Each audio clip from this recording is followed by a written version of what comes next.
Hanggang sa mawala yung ganito, oh.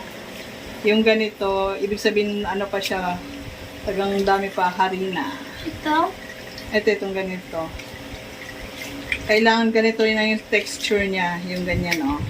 Pero hindi pa ito tapos hanggat hindi malinaw ang tubig. Yung maging clear na.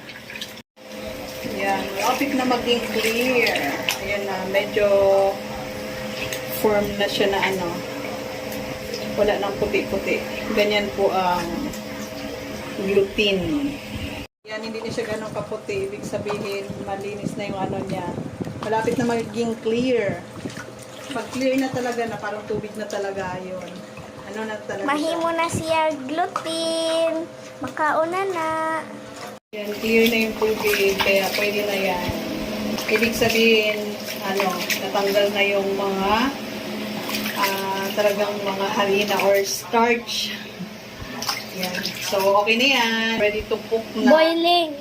Pakuluan muna natin siya. Titimplahan natin, Ready to boiling. yun. Okay na siya.